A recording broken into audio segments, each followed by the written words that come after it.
Saya akan menjelaskan tentang pengertian ilmu pengetahuan dan teknologi.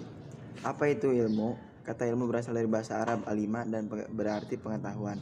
Pemakaian kata ini dalam bahasa Indonesia kita ekuivalenkan dengan istilah sains. Sains berasal dari bahasa Latin, scire yang juga berarti pengetahuan. Ilmu adalah pengetahuan, namun ada berbagai macam pengetahuan. Apa isi pengetahuan ilmu itu? Ilmu mengandung 3 kategori, yaitu hipotesis, teori, dan dalil hukum. Ilmu haruslah sistematis dan berdasarkan metodologi. Ia berusaha mencapai generalisasi. Dalam kajian ilmiah, kalau data yang terkumpul sedikit atau belum cukup, ilmuwan baru hanya mengeluarkan hipotesis.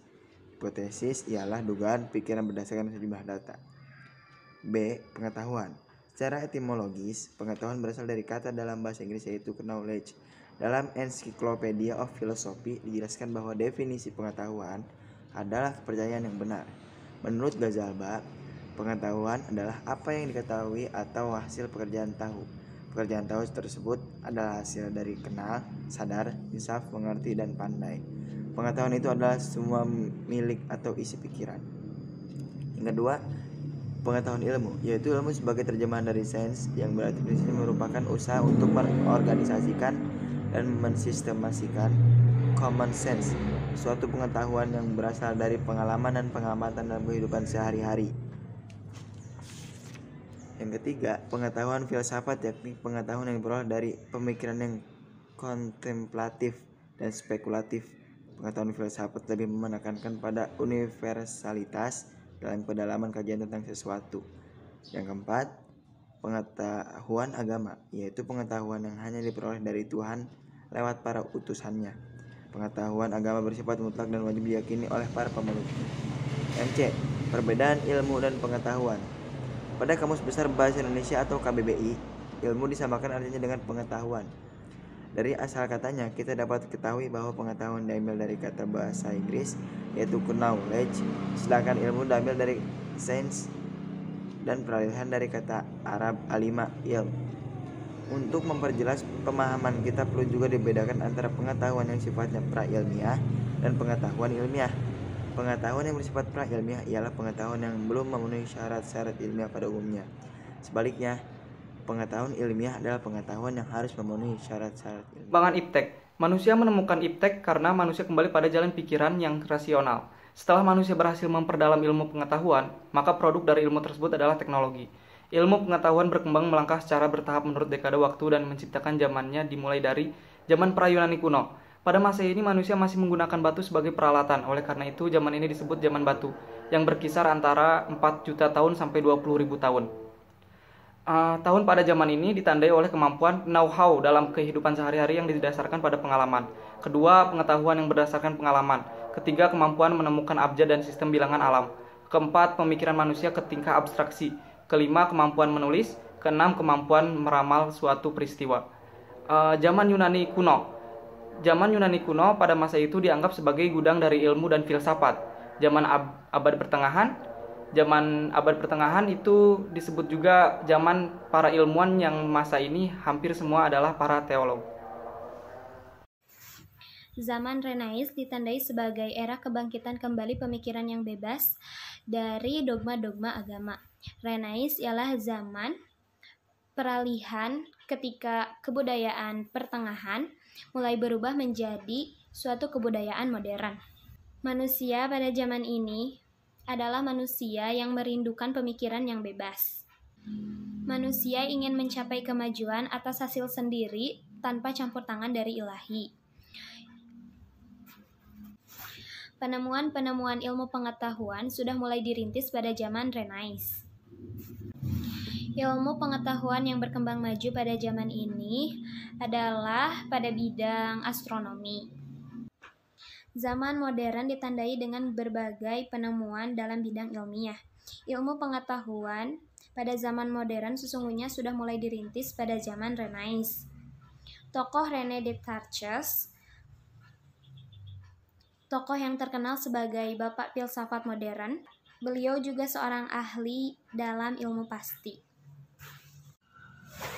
Penemuannya dalam bidang ilmu pasti adalah sistem koordinat yang terdiri dari 2 garis lurus X dan Y pada bidang datar. zaman kontemporer atau abad 20 dan seterusnya. Zaman ini ditandai dengan berbagai penemuan dalam bidang teknologi canggih.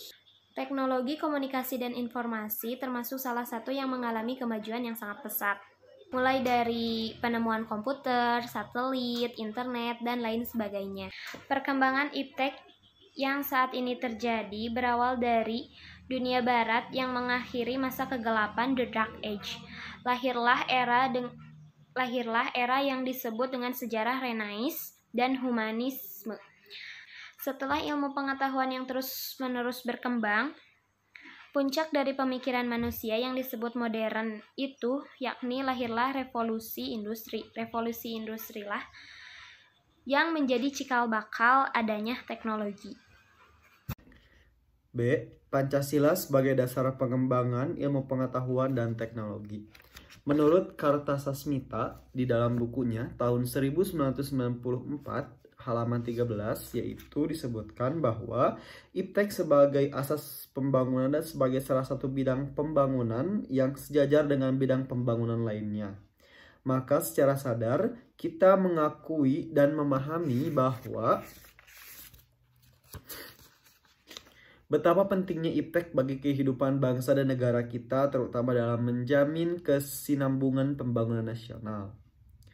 Relasi yang paling ideal antara iptek dan nilai budaya serta agama tentu terletak pada fenomena pertama. Meskipun hal tersebut belum dapat berlangsung secara optimal, mengingat keragaman agama dan budaya di Indonesia itu sendiri. Oleh karena itu, diperlukan sikap inklusif dan toleran dari masyarakat untuk mencegah timbulnya konflik. Untuk itu juga, komunikasi yang terbuka dan egaliter diperlukan dalam kehidupan bermasyarakat, berbangsa, dan bernegara. Pancasila sebagai ideologi negara merupakan kristalisasi nilai-nilai budaya dan agama dari bangsa Indonesia. Oleh karena itu, perumusan Pancasila sebagai paradigma ilmu bagi aktivitas ilmiah di Indonesia merupakan suatu yang bersifat niscaya.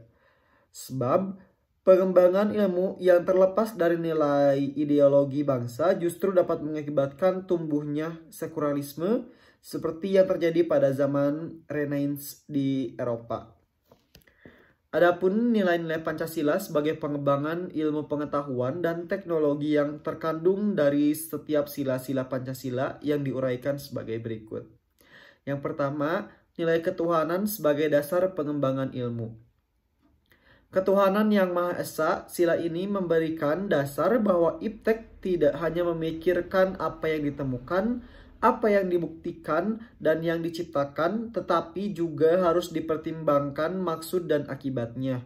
Apakah merugikan manusia dan masyarakat serta alam sekitarnya. 2. Nilai kemanusiaan sebagai dasar pengembangan ilmu. Sila kedua yaitu kemanusiaan yang adil dan beradab. Sila ini memberikan dasar-dasar moralis bahwa manusia dalam mengembangkan iptek haruslah dengan cara-cara yang beradab.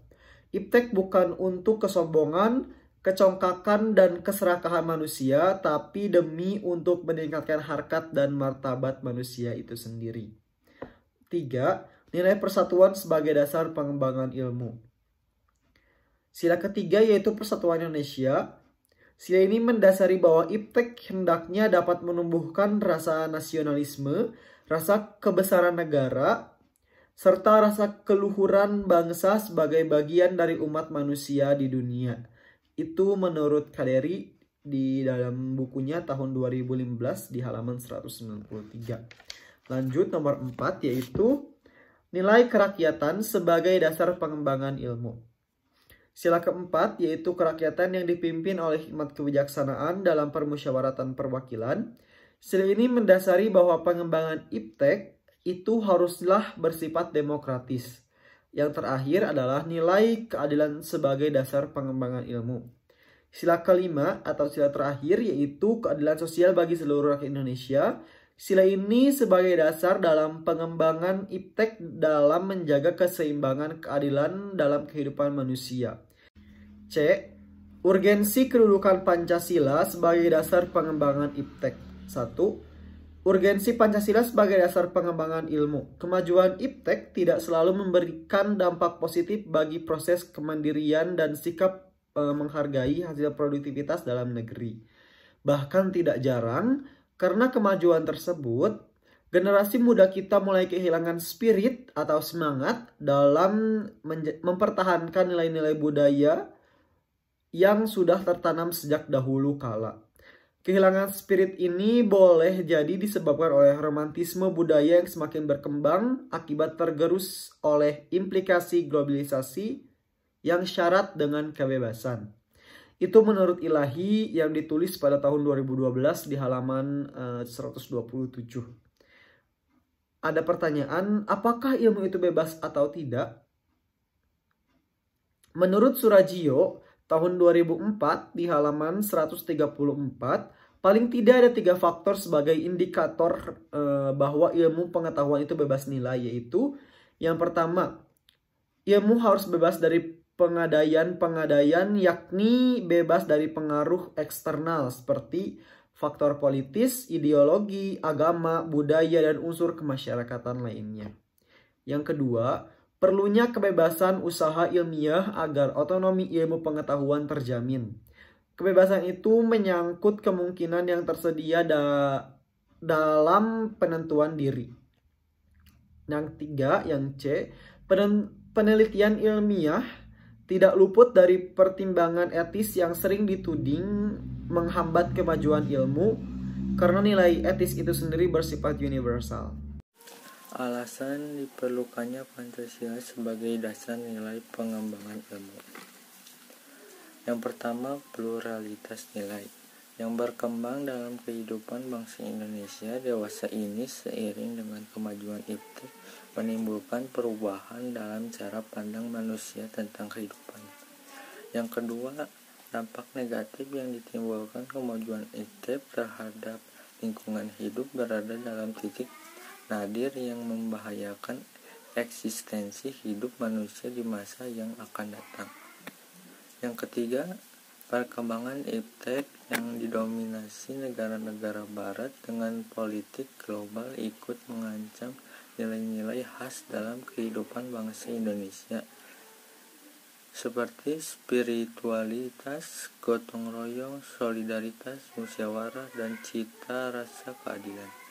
Yang keempat, sementara itu alasan Pancasila yang dijadikan dasar pengembangan ilmu pengetahuan dan teknologi, kerusakan lingkungan yang ditimbulkan oleh adanya iptek mengakibatkan generasi yang akan datang menerima resiko rawan bencana. Yang kelima, gaya hidup global menggantikan nilai-nilai kearifan lokal. Pengembangan ilmu pengetahuan dan teknologi harus senantiasa berorientasi pada nilai-nilai Pancasila. Sebaliknya, Pancasila dituntut terbuka dari kritik, bahkan merupakan kesatuan dari perkembangan ilmu yang menjadi tuntunan peradaban manusia. Dinamika dan tantangan Pancasila sebagai landasan pengembangan iptek. Pancasila sebagai landasan pengembangan ilmu belum dibicarakan secara eksplisit oleh para penyelenggara negara sejak Orde Lama sampai era reformasi. Sementara itu, tantangan terhadap Pancasila sebagai dasar pengembangan iptek di Indonesia. Yang pertama, kapitalisme yang sebagai penguasa perekonomian dunia termasuk Indonesia. Akibatnya, ruang bagi penerapan nilai-nilai Pancasila sebagai dasar pengembangan ilmu menjadi terbatas. Yang kedua, globalisasi yang menyebabkan lemahnya daya saing bangsa Indonesia dalam pengembangan iptek, sehingga Indonesia lebih berkedudukan sebagai konsumen daripada produsen dibandingkan negara-negara lain. Yang ketiga, konsumerisme menyebabkan Indonesia menjadi pasar bagi produk negara lain yang lebih maju. Yang keempat, pragmatisme yang berorientasi pada 3 ciri, yaitu result, yang artinya hasil mewarnai perilaku kehidupan sebagai besar masyarakat Indonesia. Kesan pesan selama belajar online bersama Pak Adi seru. Bapak juga nerangin materinya juga nggak terlalu serius, kadang ada sedikit candaan-candaan. Neranginnya juga ya mudah dipahami juga. Semoga Bapak sehat selalu ya Pak. Kesan saya untuk Pak Adi, terima kasih telah memberikan banyak ilmu, wawasan, dan pelajaran untuk kita semua. Pesannya, sehat selalu, sukses terus, dan terima kasih juga telah mengajar kami walaupun dalam kondisi pandemi seperti ini, tapi tetap semangat. Kesan pesan saya selama pembelajaran mata kuliah Pendidikan Pancasila oleh Pak Koswasi Adi Saputra, yaitu kesannya sangat senang karena cara pembelajaran oleh Pak Adi itu sangat mudah dimengerti dan mudah dipahami, serta pesannya tetap semangat untuk kedepannya Pak. Saya selama belajar mata kuliah ini, yaitu ya pengalaman pertama belajar online apalagi kuliah. Terus pesan saya, semoga pandemi ini cepat berlalu dan semoga kita cepat bertatap muka, kuliah offline seperti biasanya. Terima kasih.